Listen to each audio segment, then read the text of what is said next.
Welcome, welcome! It's Mud Dog with the Texas Space Navy bringing you another Star Citizen video. And today we are back at the IAE, of course, because there's lots of IAE days. But today is probably one of the more special days, one of the better, more interesting manufacturers. That's this one right here, Aegis Dynamics. So we are going to go check out Aegis Dynamics Day at the Intergalactic Areospace Expo here on Microtech at the Tobin Convention Center. And of course we still have the holograms up here, which is really cool. And we've got this really cool moving quantum wallpaper here. I really like that. I think this is a great touch with the spacescape up top. Really top-notch CIG. Really top-notch. Alright, let's see what Aegis has to offer, and oh my god. Taking up most of the Convention Center Hall, dead center, is the infamous Aegis Reclaimer.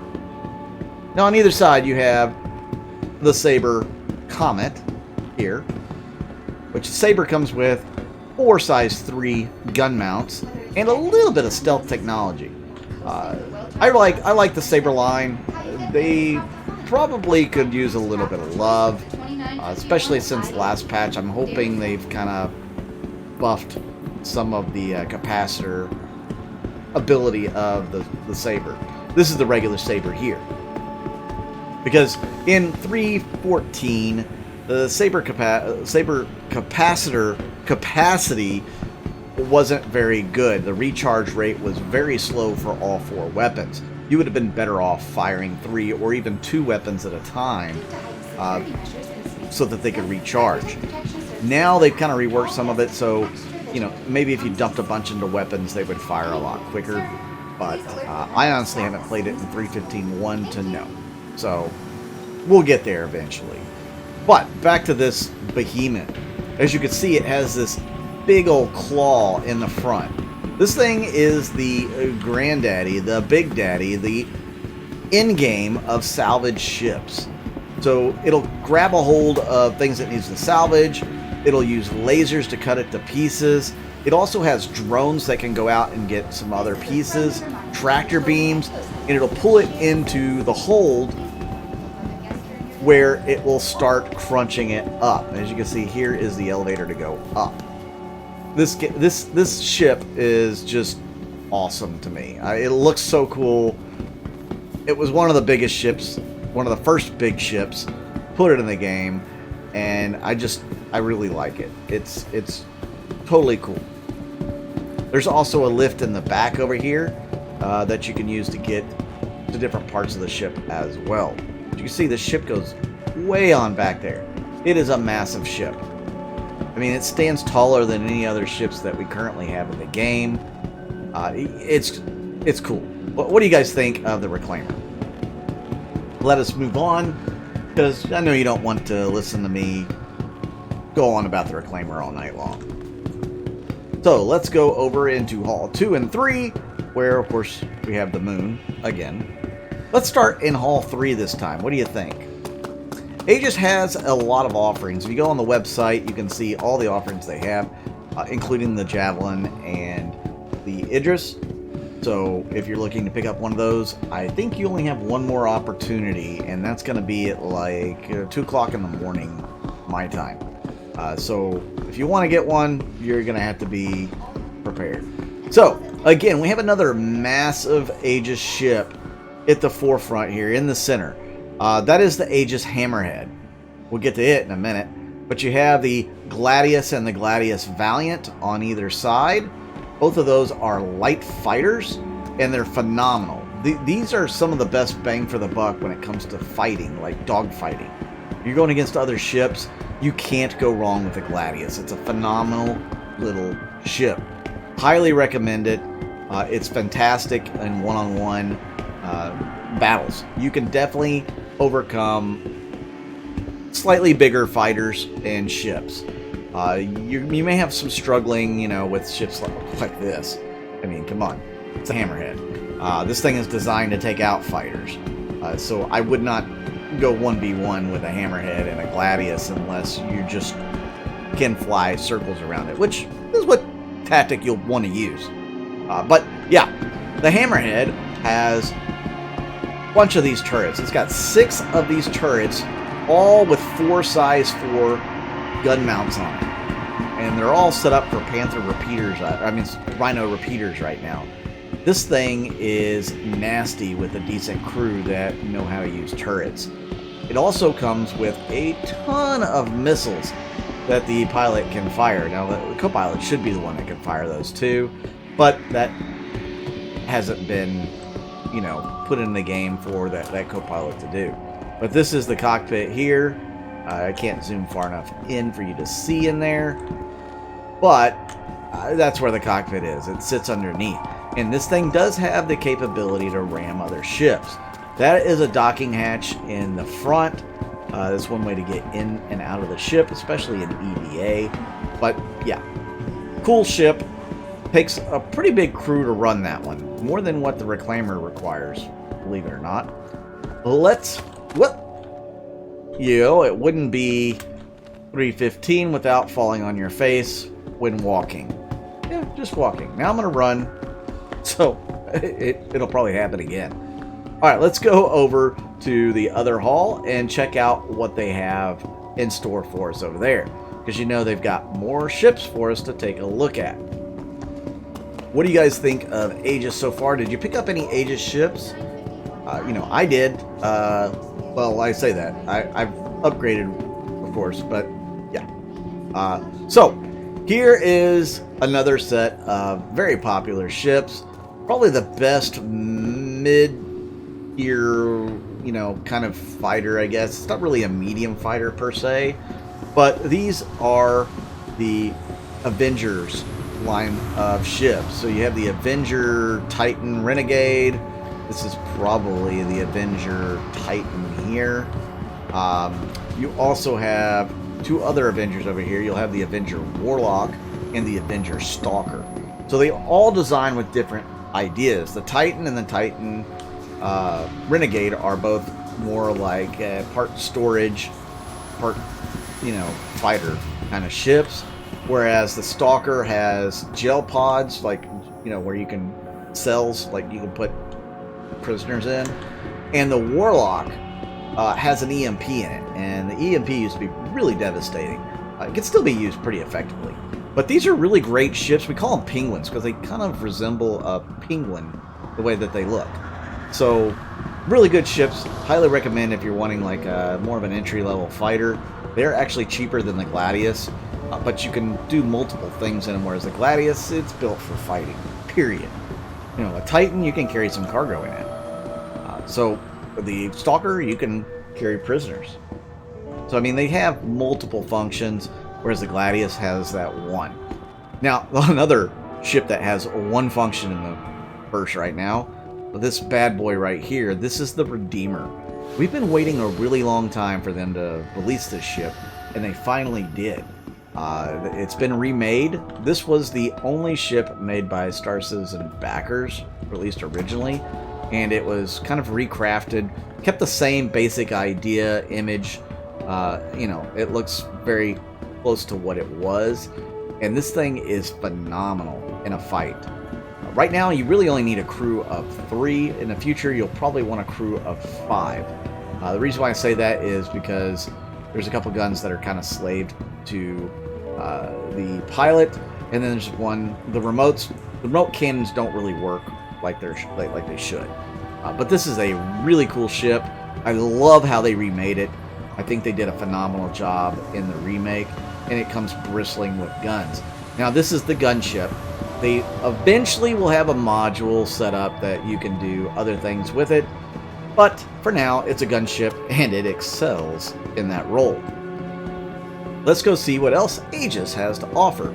I will tell you that the Redeemer is the best value ship if you get Warbond right now. Originally, this ship was $250. Right now, Warbond, you can get it for $275. What is Warbond, my dog? Warbond is buying it with real-world cash, as opposed to using credit from melting other ships. What do you mean melting other ships?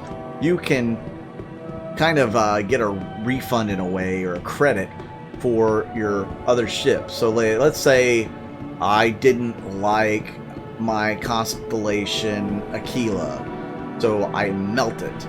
They would give me like $275 in store credit, which I could turn around and use to get the Redeemer gunship. See how that could work? But yeah, that's the gist of it. Now, like I said, it's the best value because the ship is actually going to be sold for credit for like $350. So it's technically a $350 ship right now. So if you buy the thing at $275, you're getting a $75 win. So why wouldn't you? So definitely something to keep in mind. It's a great buy. All right, let's take a look and see what we have in the halls of Aegis. What is in the first hologram? This is the Aegis Nautilus. This is a mine-laying ship with a size 7 cannon on the front. It can put out 3 different kinds of mines, and it'll have drones that are capable of retrieving those mines and reprogramming enemy mines. Could be a lot of fun in the gameplay. It's a must-have for any org that plans on, you know, defending territory. Wait a minute. Let's take a look at this. Folks, that looks like 2 size 7s. Alright. Maybe they've redone the model a little bit. It makes sense. It's a pretty large ship. Why not give it 2 size 7s? I'm all for it.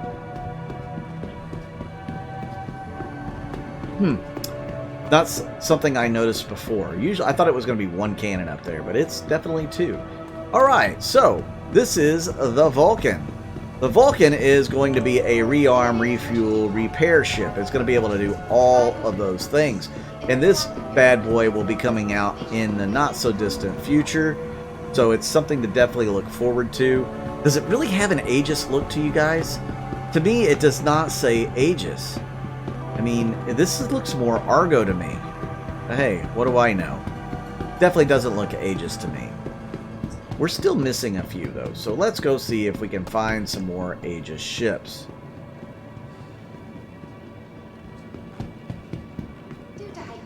Well, I guess they don't have any more Aegis ships.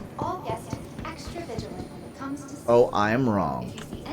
We still have 2 other areas to visit. That's right, 2 other, because Aegis has a crap ton of ships for us to take a look at.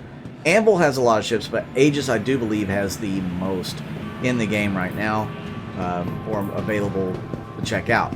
Now we're going all the way over to Hall 4, and then we'll check out the last section of ships in a moment. But let's see what Hall 4 has in store for us now. Oh, it's a long ways over here. I should have chose the 5K for this day. Okay, so these are the more specialized ships. These are bombers. You have the Aegis Eclipse on the left. It's a stealth-build ship, and it is quite stealthy. It comes with 3 size 9 torpedoes, so it can be filthy nasty against a lot of ships. They won't even know you're there if you do it right. And then in the middle we have the Retaliator Bomber. This comes in 2 different variants. It comes in the Bomber variant and the base variant, which will have multiple modules that you will be able to take and switch out, including a Titan armor suit module, which don't even get me started on the Titan armor. But there is that Titan armor. There's crew barracks. There's probably a science lab. There's cargo. You could just have 1 torpedo bay or both of them that are in it now. This thing comes with size 9 torpedoes as well. It comes with 6. It used to be more. It used to be double that amount. I don't know. I guess they figured that was too much, and so they nerfed the crap out of it. The Retaliator is a little bit harder to land some of those torpedo shots with compared to the Eclipse, because they can see the Retaliator coming. The other fun fact about the Retaliator is it has 5 turrets that need to be manned. So you're going to need to put people in those turrets. So they all come with like size 3, I believe, Panthers. Maybe a couple of them are size 2 Badger repeaters. But you can put a lot of fire down range in a Retaliator. It's a lot of fun if you've got a small group of people that want to play on a bomber. My thoughts are you'll probably see other ships doing bombing runs in the future in the verse. Just because there's a huge crew requirement unless people are able to get their own NPCs. So the final room here for Aegis Day is the Vanguard room. You have the standard Vanguard, looks like in the middle, which is the Vanguard Warden. And then you have over here a Hoplite, which is a troop transport dropship. You also have, well, this one's not the Sentinel, but you have a Sentinel, which is the blue and gold one over here. That one is designed for EMP and electronic warfare. And then you also have the Harbinger, which is a missile boat version of the Vanguard. You can have size 5 torpedoes in it.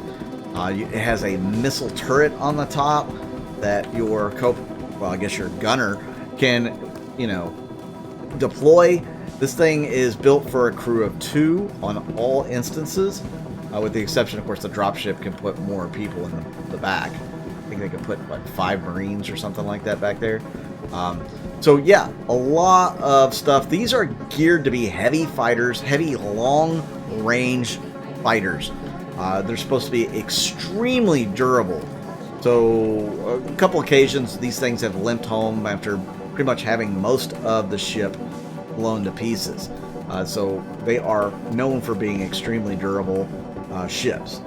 How are they in reality? They're underwhelming, to say the least. Not my favorite fighter to run with. If you want a heavy fighter right now, I mean, go with the Redeemer, which isn't really a heavy fighter, it's a gunship. Maybe the Hurricane or the Scorpius from RSI. Those would be fantastic heavy fighters, unless you can get your hands on the F8 Lightning. So that is Aegis Day in a nutshell, just under 20 minutes, really. I know that's a long video for some of you, but hey, Aegis has a lot of ships. We got to go over all of them. I don't go over the pricing in these IAE videos just because, you can go on the website and see those pretty easy, and the video would be, almost double the time if I went through all the pricing, all the ways you can get these ships, etc. So just know that you can go on the website to get that information. But thank you guys for tuning in once again to another one of my videos. I really do appreciate it. I apologize that I'm so late getting these out.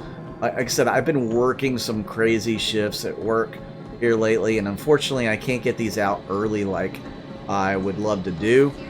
So I do apologize for that. But thank you for tuning in and watching the video. If you'd like to contribute to the channel, make sure you go to my YouTube members page, sign up there. You can get in for as little as $1. It really helps me out. You don't have any idea how much it helps me out. Or my Patreon page, where you can contribute there. Let me tell you, this month, you guys are keeping me from going broke. So thank you so much for contributing. It really means a lot, and I can't thank you guys enough. Make sure to hit the like button and the subscribe button. Once again, I really do appreciate you guys tuning in. I'm Mud Dog with the Texas Space Navy, and I'll see you out in the verse.